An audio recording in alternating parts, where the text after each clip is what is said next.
কোনো সাথে কোনো হচ্ছে কোনো ইয়ে নাই, শত্রু নাই।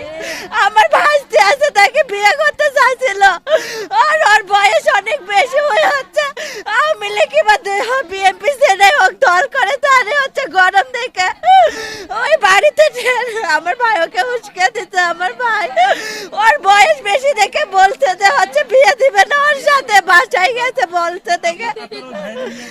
হ্যাঁ, বিয়ে করতে চাইছিল, আর হচ্ছে বয়স অনেক ছোট, উনি ছোট মানুষ, ওকে বিয়ে দিব আমরা, তার জন্য আমার ভাইক নিয়ে যায়। আমাকে বাসার থেকে ওরা 15-20 জন আসে নিয়ে যায়, তুলে নিয়ে যায়, বলছে কিচ্ছু বলবো না, জিতু জিতু আর ওর দল বলেন ছেলে পেলেরা নিয়ে যায়, বলছে যে কিচ্ছু বলবো না, খালি নিয়ে যায় জিজ্ঞাসাবাদ করবো যে কেন হচ্ছে আমার বাড়িতে এই কথা বললো, কেন আর মেয়ে বিয়ে দিবে না আমার সাথে, তাই করে নিয়ে যায়। কইতে নিয়ে গেছে, নিয়ে যায় মারতে মারতে মারে ফেলাতে।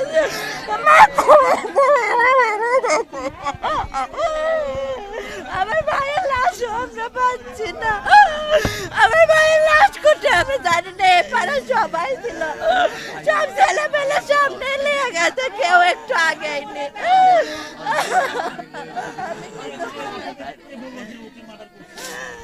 ওই যে আমাদের এখানে একটা ছেলে আছে, তাই আছে আমার মামিকে বলতেছে আপনার ভাগনা আর নাই, আপনার ভাগনা মারা গেছে, ওরাও ছিল তো, ওরাও তো জানতো, ওরা পারতে পারলো আমার পাগল ছাগল ভাইও বাঁচাতে পারতো। এখানকার মানুষজন কেউ সাহায্য করে, এখানে সবাই দেখছে, ওরা এতগুলো মানুষ আছে আমার ভাইকে তুলে নিয়ে গেছে, সবাই যারা দেখছে, কিন্তু আমার ছবি আছে, আমার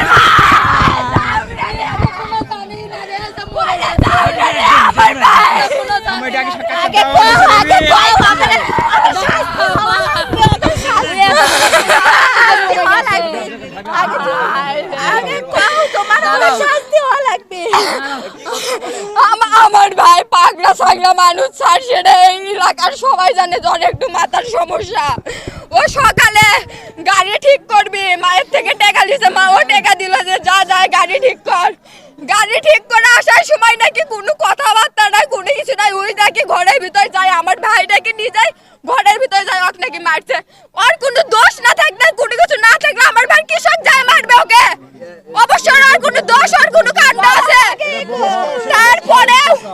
তারপরেও ওরা সবাই মিলে আমার ভাই একটা নাকি ঘুষি মারছে, ওর এখানে লাগছে, তখন সবাই মিলে জিতু যত সহপাঠী আছে সবাই মিলে ধরে ওকে গণ ধুলাই দিছে। আমার ভাই নদী পার হয়ে ওই দিক দিয়ে দৌড়াসে, আমার তো চাপু আমার পালে যেতে সাহায্য করে দেয়, আমি জুনাস পালে আমি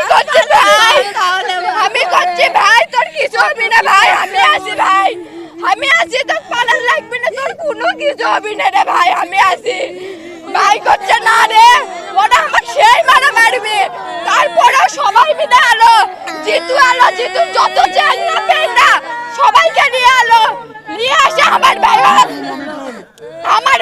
জিতু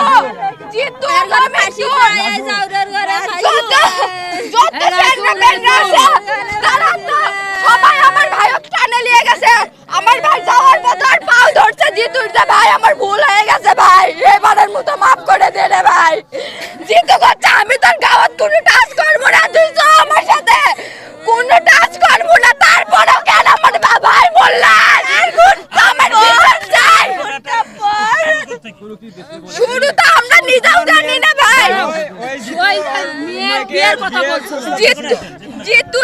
জিতু যে নামে ছেলেটা ও কি করে আশেপাশের লোকদের ধরে বলে ওর মেয়েকে বিয়ে করবো, ওর মেয়ে সেই সুন্দর মেয়ে, হ্যাঁ মানে আমাকে বল আমার সাথে বিয়ে দিতে একদিন নাকি আমার ভাই 40-45 বছর বয়স, একদিন নাকি আমার ভাইও তাকে বলছে যে ভাই আপনার যে বয়স আর আমার বিটির যে বয়স দুটো তো কিভাবে হবে, এটা কোন সম্ভব? তখন নাকি জিতু বলছে আমি তোর বিটিকে পড়াশোনা করাবো, তোর যত খরচ আছে আমি দিব, তুই আমার বিটিকে আমার সাথে বিয়ে দে।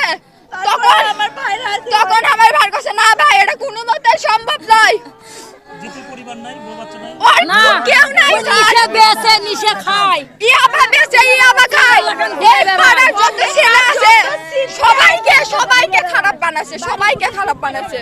ওখানে শাকিল যায়, শাকিল যাওয়ার পরে ওখানে গন্ডগোল হয়, ওখানে গন্ডগোল হওয়ার পর শাকিলকে মারে, ওখানে মারপিট এক চোট হওয়ার পরে শাকিল যখন বাসায় আসে লুকায়, তখন আমরা শাকিলকে খোঁজাখুঁজি করি, খোঁজা আসে দেখি আমাদের বাসায় আসে।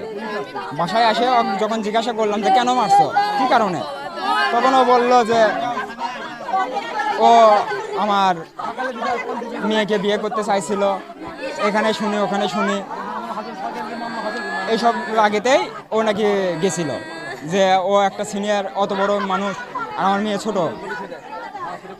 এর আগেতে উনি ওই আমার ভাগনা ওই শাকিল ওর বাসাতে যায়, তখনই গন্ডগোল হওয়ার পরে ওরা আবার বাসায় আসে। জিতু ভাইয়েরা বাসায় আসার পর বললো যে তো কে পাঠাইছে আমাকে মারার জন্য, বলছে আমাকে কেউ পাঠায়নি। পরেও আমাদের বাড়ির মধ্যে জিতু ভাইয়ের পাও সাপটা ধরে যে মামা আমার ভুল হয়ে গেছে, আমি যা করছি ভুল হয়ে করছি।